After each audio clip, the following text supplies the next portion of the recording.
नमस्कार दोस्तों, editorial classes में आपका स्वागत है। आज के वीडियो में बात करेंगे भारत और अलग अलग देशों के साथ कौन से क्षेत्र में समझौता ज्ञापन पे हस्ताक्षर हुआ है और यह किस तरह से भारत के लिए मायने रखता है।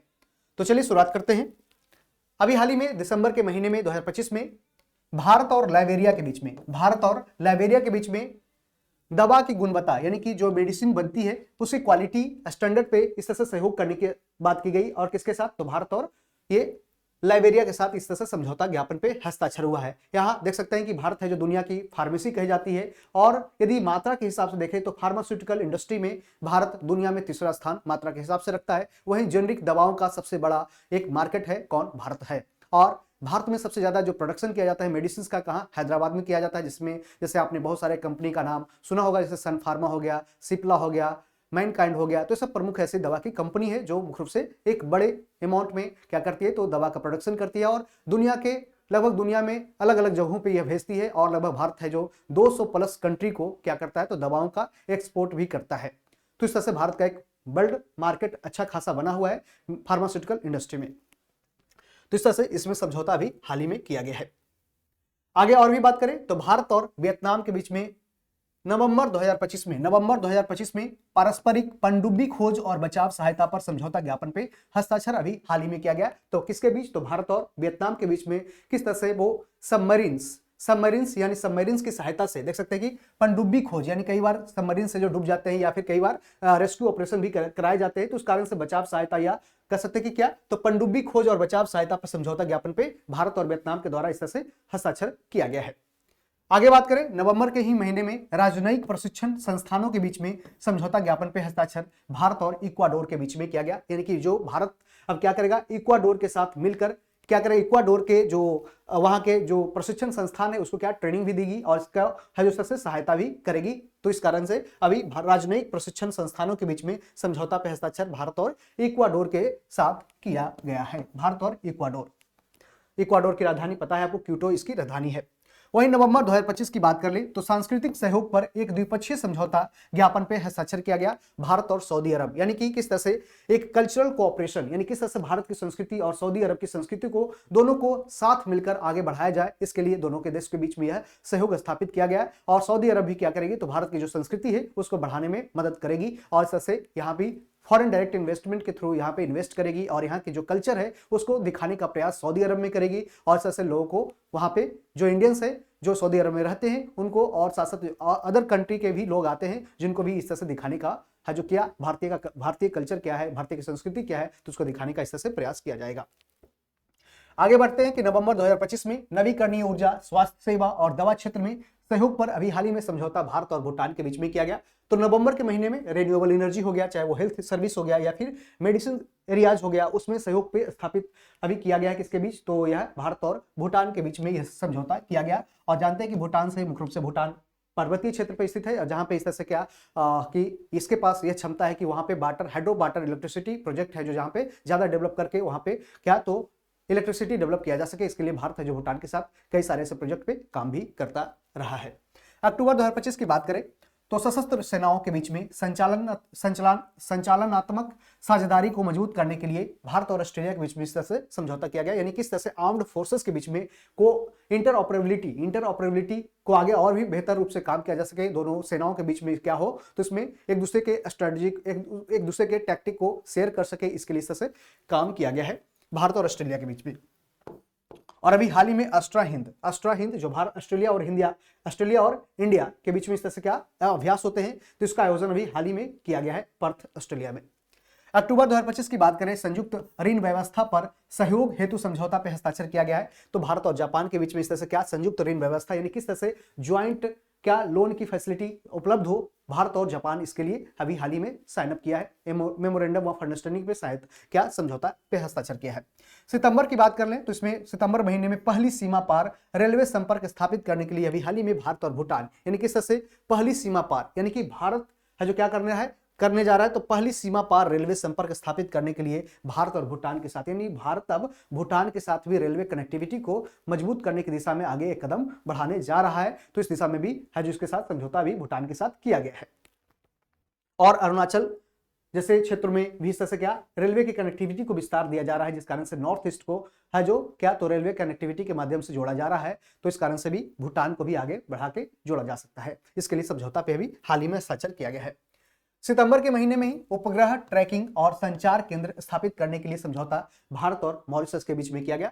जानते हैं कि अभी क्या तो सैटेलाइट को किस तरह से ट्रैक किया जा सके, किस तरह से वहां पे कम्युनिकेशन सेंटर स्टैब्लिश किया जा सके, जिस कारण से वहां आसपास के क्षेत्रों में क्या तो कम्युनिकेशन सैटेलाइट डेवलप करके वहां के जो सैटेलाइट है उसकी ट्रैकिंग की जा सके। इसके लिए भारत और मॉरिशस के बीच में इस तरह से समझौता किया गया है और ये भारत की सहायता से वहां पे इस तरह से क्या तो कम्युनिकेशन सैटेलाइट या ट्रैकिंग सेंटर है जो इस तरह से बनाए जा सकते हैं।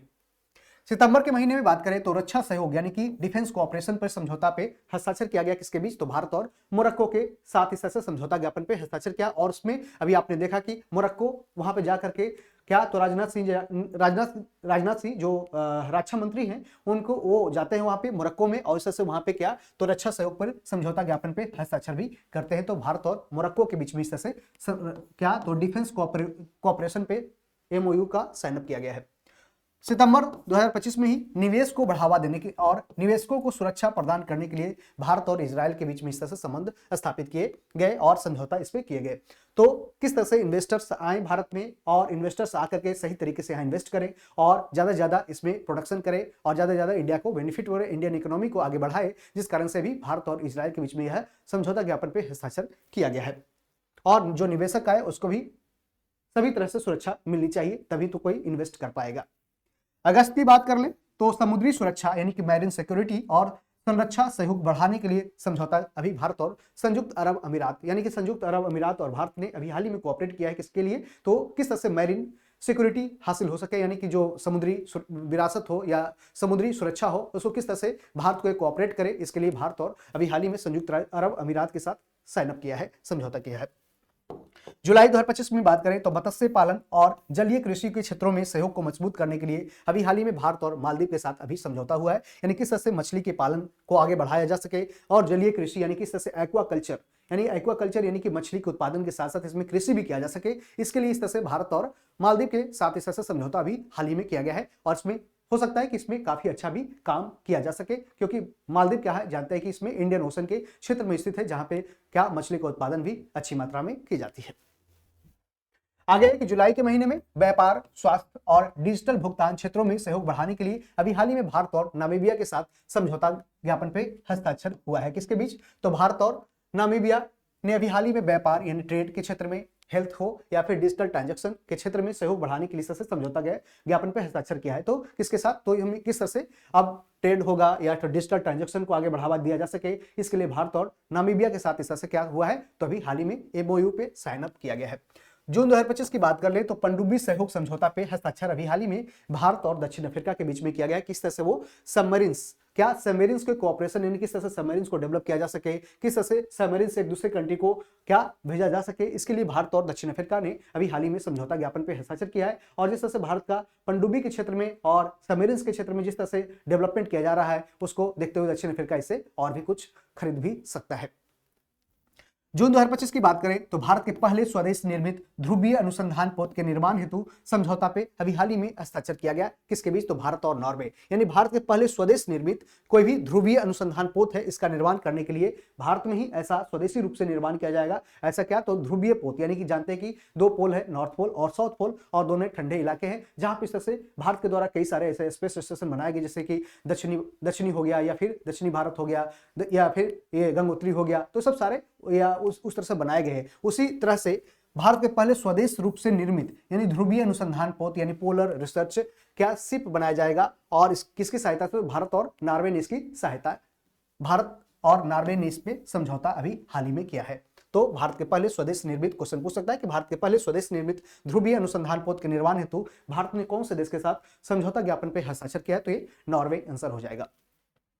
जून की बात कर लें तो 2070 तक कार्बन उत्सर्जन को समाप्त करने एवं ऊर्जा क्षेत्र में सहयोग बढ़ाने हेतु अभी हाल ही में समझौता पे हस्ताक्षर किया गया। और किसके बीच तो भारत और डेनमार्क ने अभी हाल ही में भारत ने डेनमार्क के साथ समझौता ज्ञापन पे हस्ताक्षर किया है। जिस तरह से भारत का टारगेट है कि 2070 तक हमारा लक्ष्य हो कि हम कार्बन न्यूट्रल कंट्री बन सके, यानी कि कार्बन उत्सर्जन हम कम से कम कर सके। इसके लिए 2070 भारत ने अपना लक्ष्य भी रखा है। हालांकि इसका जो लक्ष्य है कि ये भी है कि 2030 तक 500 गीगावाट रिन्यूएबल एनर्जी का प्रोडक्शन किया जा सके। इसके लिए भारत सरकार ने बहुत सारे ऐसे इंटरनेशनल सोलर अलायंस हो गया या प्रधानमंत्री जो कृषि सिंचाई योजना के में जो क्या है तो पीएम कुसुम योजना को ही ला रहा है, जिसमें solar piped water underground water से सिंचाई किया जा सके। प्रधानमंत्री और भी ऐसे जो सोलर रूफटॉप योजना जो लाए गए हैं, जिसमें सोलर प्लेट है जो लगाए जाएंगे और उसके लिए सब्सिडी भी भारत सरकार दे रही है। तो इस कारण से अभी हाल ही में तो 2070 तक कार्बन उत्सर्जन को समाप्त करने एवं ऊर्जा क्षेत्र में सहयोग बढ़ाने हेतु अभी हाल ही में समझौता ज्ञापन पे हस्ताक्षर हुआ। किसके बीच? तो भारत और डेनमार्क के। काफी इंपॉर्टेंट क्वेश्चन है, आपको ये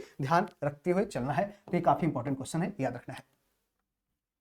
चलिए आगे बढ़ते हैं कि मई 2025 में बौद्ध सहयोग पर समझौता ज्ञापन पे अभी हाल ही में भारत और वियतनाम के बीच में हस्ताक्षर किया गया है। यानी किस तरह से बुद्धिज्म को आगे बढ़ाया जा सके, इसके लिए बौद्ध धर्म को आगे बढ़ाया जा सके, इसके लिए अभी हाल ही में भारत और वियतनाम के साथ इस तरह से समझौता ज्ञापन पे हस्ताक्षर किया गया है। मई 2025 में आयुर्वेद, कृषि और संस्कृति 2025 से 2029 पर समझौते ज्ञापन पे हस्ताक्षर भारत और अंगोला के बीच में किया गया है। यानी भारत और अंगोला ने अभी हाल ही में क्या किया है, तो इसमें किस तरह से आयुर्वेद को, कृषि को और संस्कृति को 2025 से लेकर 2029 तक यानी 4 से 5 साल के पीरियड में किस तरह से आगे उसको बढ़ाया जा सके, इसके लिए अभी हाल ही में कृषि हो या फिर इस तरह से कृषि हो, संस्कृति हो या फिर आयुर्वेद हो, इसके क्षेत्र में आगे विकास हो, इसके लिए भारत और अंगोला ने अभी हाल ही में दोनों देश ने समझौता ज्ञापन पे हस्ताक्षर किया है।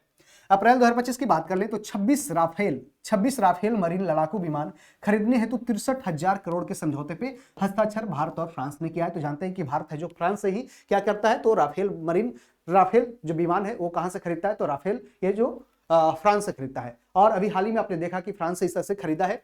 तो 26 राफेल मरीन लड़ाकू विमान खरीदने हेतु 63,000 करोड़, कितना, तो 63,000 करोड़ के समझौते पे अभी हाल ही में हस्ताक्षर किया है। कितने, तो 26 नंबर याद रखना है, साथ साथ प्राइस भी याद रखना है, कितना, तो 63,000 करोड़। और किससे, तो भारत और फ्रांस। और कौन सा, तो राफेल मरीन लड़ाकू विमान।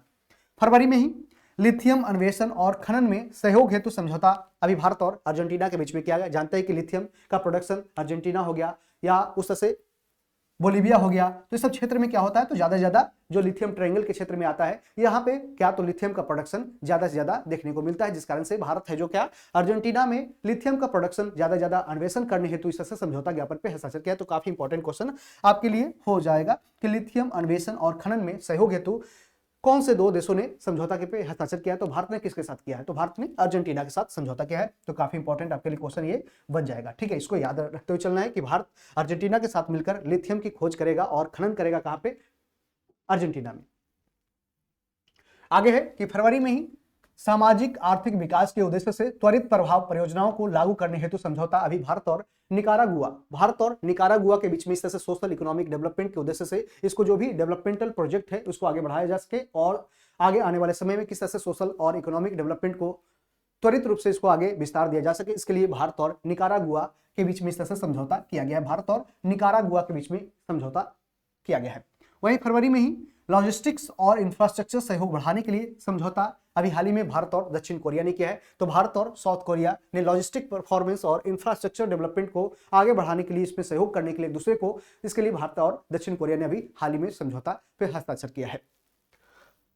जनवरी की बात करें, जनवरी महीने में ब्रह्मोस सुपरसोनिक क्रूज मिसाइलों के निर्यात करने के लिए $450 मिलियन का अभी हाल ही में समझौता भारत ने इंडोनेशिया के साथ किया है। भारत अब ब्रह्मोस जो सुपरसोनिक क्रूज मिसाइल है, ये भारत रूस के साथ मिलकर इसको बनाया है। और जानते हैं कि ब्रह्मोस ब्रह्मपुत्रा नदी और रूस की मोस्कोवा नदी दोनों को मिलाकर इसका नाम दिया गया क्या, तो ब्रह्मोस। और इस तरह से भारत ने अभी इंडोनेशिया को बेचने जा रहा है, इसको निर्यात करने जा रहा है। जिस तरह से हम चाहते हैं कि क्या, तो दूसरे देशों को डिफेंस अपना वेपन है जो या डिफेंस एयरक्राफ्ट है जो दूसरे देशों को दे, एक्सपोर्ट करें, ज्यादा हम इंपोर्ट करने से उसको बचे, जिस कारण से हमारा जो करंट अकाउंट डेफिसिट है वो कम हो। और इसके लिए भारत और इंडोनेशिया के बीच में हाल ही में ब्रह्मोस सुपरसोनिक क्रूज मिसाइल के निर्यात के लिए $450 मिलियन का इस तरह से क्या किया गया है, तो समझौता किया गया है। तो इसको याद रखना है, काफी इंपॉर्टेंट सब क्वेश्चन हो जाते हैं।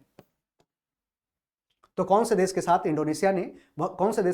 भारत ने अभी हाल ही में ब्रह्मोस को निर्यात किया है $450 मिलियन में, तो ये भारत ने इंडोनेशिया के साथ। जनवरी के महीने में ही गैर बासमती सफेद चावल के व्यापार हेतु समझौता ज्ञापन पे अभी हाल ही में हस्ताक्षर भारत और इंडोनेशिया ने किया है। यानी कि इसमें कोई भी बासमती चावल नहीं है कि नॉन बासमती सफेद चावल के व्यापार हेतु अभी हाल ही में भारत ने इंडोनेशिया के साथ समझौता ज्ञापन पे हस्ताक्षर किया है। तो आपने देखा कि 26 जनवरी उसी समय मनाया गया, जनवरी के महीने में ही 26 जनवरी इस बार 2025 को इंडोनेशिया के ही राष्ट्रपति प्रबोवो सुबियांतो चीफ गेस्ट के रूप में भारत में आए थे।